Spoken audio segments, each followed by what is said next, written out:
এই number identify করা হয়েছে এবং এর আগে নগদ এবং বিকাশের যারা এই ভুয়া তৈরি করছে, বিকাশ নাম্বার হয়েছে, এরকম এজেন্টদেরকেও আমরা গ্রেফতার করেছি। কেউ আইনের ঊর্ধ্বে না, যে অবৈধ কাজের সঙ্গে জড়িত থাকবে তাকে আমরা আইনের আওতায় নিয়ে আসবো। প্রযুক্তির দিক দিয়ে তারা অনেক উন্নত চাইনিজরা, এটা আপনারা জানেন। আর আমাদের বাঙালিরা, আমি যেটা বলবো যে এই যে প্রলুব্ধ করার বিষয়টা, ওরা বিভিন্ন অ্যাডের মধ্যে বাংলাদেশ থেকে প্রলুব্ধ করতেছে। আর দ্বিতীয় আর একটা জিনিস হতে পারে যে এটা আমরা অবশ্য কথা বলে দেখব, আমাদের এখান থেকে যে এই টাকাটা ট্রান্সফার, এই বিভিন্ন ওয়েতে ডিজিটাল পদ্ধতিতে টাকাটা ট্রান্সফার, এটা মনে হয় একটু ইজি হয়ে গেছে। তো আমরা এগুলো নিয়ে যারা আইন পরিণত আছে তাদের সঙ্গে কথা বলবো।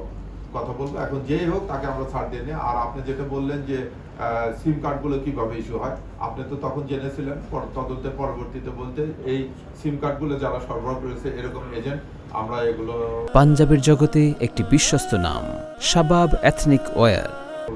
দক্ষিণবঙ্গ থেকে আমরা কয়েকজনকে অ্যারেস্ট করেছি যারা এই অবৈধ সিম ইস্যুর সঙ্গে জড়িত ছিল।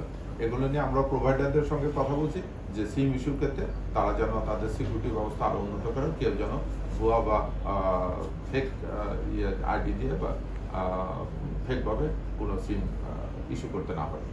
ইজি মানে আমাদের কিছু দুর্বলতা আছে। আপনি একটা সিম কার্ড ইস্যু করতে গেলে প্রথম হচ্ছে যেটা হচ্ছে আপনার বায়োমেট্রিক, জানেন না, আপনি একটা এনআইডির এগেনস্টে আপনি 16টা সিম ইউজ করতে পারেন, 16টা সিম ইস্যু করতে পারেন। হ্যাঁ, 10টা কম। এখন যখন আপনি যে বায়োমেট্রিকটা দিচ্ছেন তখন ওই যারা ফট করে তারা বলে একবার দিচ্ছেন হয়তো ওকে হয়ে গেছে, কিন্তু সে বলবে ওখানে আবার একটু দেন।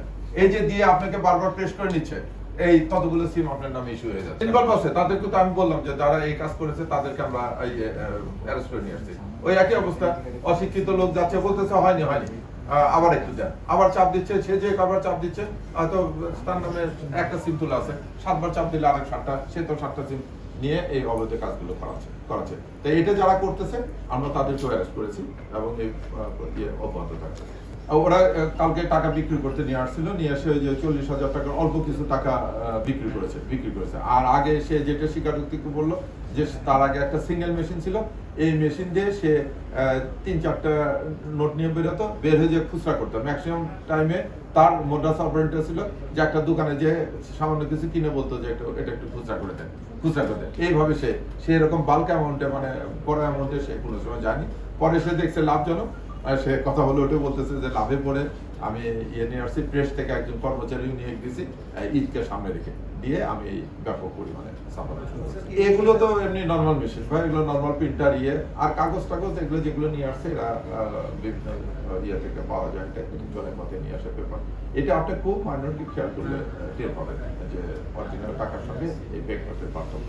এমনি খালি দৃষ্টিতে বা আপনাকে এমনিতে তাৎক্ষণিক হবে, ওরা অনেক রকম ব্যবস্থা নেয়। ইভেন তো একটা কেমিক্যাল আছে কাগজ, এই কাগজটা টাকার তো চামড়ার থাকে, সেজন্য একটু শক্ত একটা থাকে, মানে ধরলে একটা শক্ত। ওরা কি করছে, একটা সে কেমিক্যাল আমরা উদ্ধার করেছি, এই কাগজের উপর দিয়ে এই কেমিক্যালটা দিলে এটা একটু ওই যে হয়, মানে হার্ড হয়, একটু অরিজিনাল টাকার মতো একটু হার্ড হয়। সেই কেমিক্যাল 2 বোতল আমরা উদ্ধার করেছি।